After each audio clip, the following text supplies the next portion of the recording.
daunnya patah belah dua.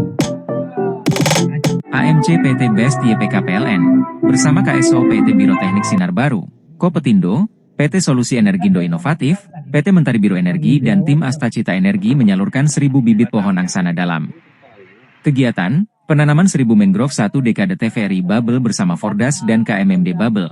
Pada Sabtu 30 September 2024 pagi, di lahan kritis pasca tambang Desa Air Anyir, Kabupaten Bangka, Provinsi Kepulauan Bangka Belitung. Kegiatan ini juga melibatkan berbagai pihak seperti Dinas Lingkungan Hidup Bangka, Komisi 3 DPRD Babel, Polda Babel, TNI Angkatan Darat, TNI Angkatan Laut, Bakamla, anak-anak sekolah dasar setempat, serta warga dan beberapa aktivis pecinta lingkungan. Dan seluruhnya. Di sela-sela kegiatan penanaman pohon secara simbolis, Kepala Dinas Lingkungan Hidup Kabupaten Bangka, Ismir, memperkenalkan tanaman biomasa kepada Wakil Komisi 3 DPRD Babel, Kabid Humas Polda Babel, Kepala Stasiun TVRI, dan seluruh perwakilan yang hadir. Menurut Ismir, tanaman biomasa pohon energi ini memiliki nilai ekonomis untuk membantu masyarakat. Kita akan melakukan penanaman tanaman-tanaman yang mendukung biomasa di lahan-lahan kritis, seperti kaliandra dan ini ada tanaman angsana. Nantinya kita akan berkolaborasi dengan pegiat lingkungan, kelompok masyarakat dan korporat lain, kata Ismir, saat diwawancarai rekan wartawan. Ini berpotensi meningkatkan ekonomi masyarakat, karena pohon ini nantinya dipangkas dan dijual ke perusahaan-perusahaan biomasa, jelasnya. Ismir juga menegaskan jika hal ini juga merupakan dukungan terhadap program Astacita Presiden Prabowo, tentang swasembada energi, pangan dan air. Sudah banyak langkah yang kita lakukan untuk mengembalikan potensi lahan yang kritis. Dan saat ini kita sedang melakukan persiapan dengan masyarakat energi terbarukan Indonesia, sebagai dukungan terhadap program pemerintah tentang swasembada energi, ditutup Ismir.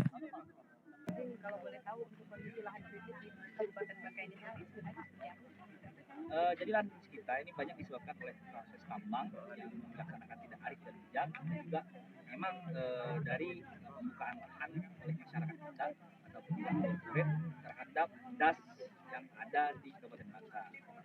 Nah ini kalau lambat laun tidak kita intervensi, makin akan bertambah. Harapan kita makin tahun ini bukan makin bertambah, malah makin berkurang, supaya menimbulkan produktivitas bagi pemerintah daerah maupun juga masyarakat. Oke, Pak, kelanjutannya ini seperti apa kemudian DLH berkolaborasi juga dengan ini? Oh iya, banyak yang kita lakukan. Kita lagi persiapan nih dengan teman-teman, salah satunya dengan masyarakat energi terbarukan Indonesia, sesuai dengan amanah dari Pak Presiden terkait swasembada energi.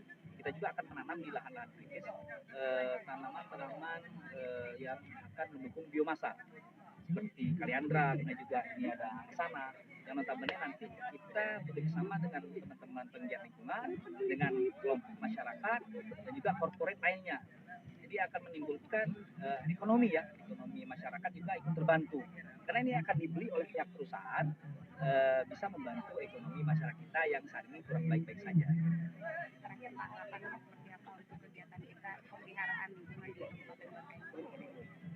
Harapan kami ke depan ini bukan hanya pihak-pihak tertentu saja ya yang ikut serta untuk menjaga lingkungan, kita juga membersamai kegiatan-kegiatan yang ada. Banyak adik-adik kita, mahasiswa, kemudian juga para penggiat-penggiat lingkungan, ini butuh dorongan, butuh sumbang saran, butuh support dengan segala macam aspek untuk mereka merealisasikan ide-ide mereka. Jadi kiranya kita harus berbagi peran dan juga mengambil peran untuk suksesi dari ide-ide adik-adik ataupun juga para penggiat-penggiat lingkungan itu, supaya mereka dapat menjaga secara masif lingkungan kita yang ada ini.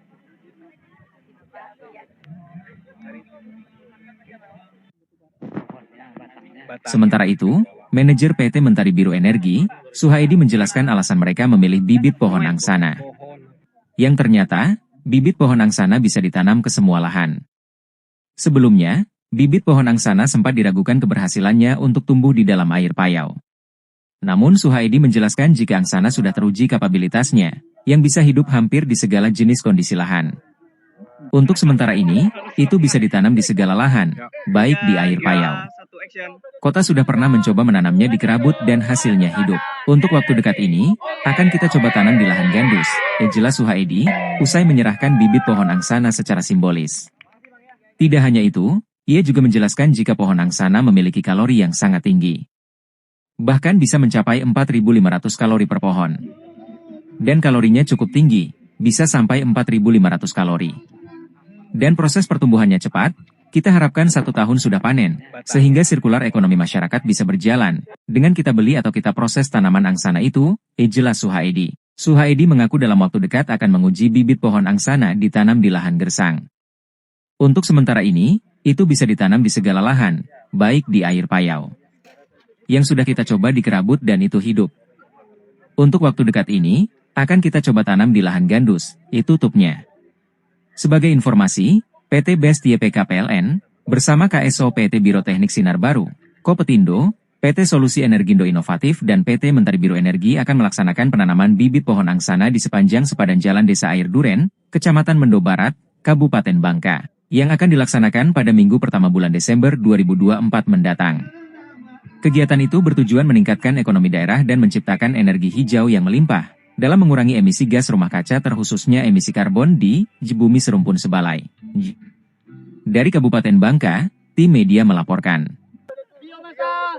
Menuju waspada energi. Oke. Foto pas kali Pak, 3.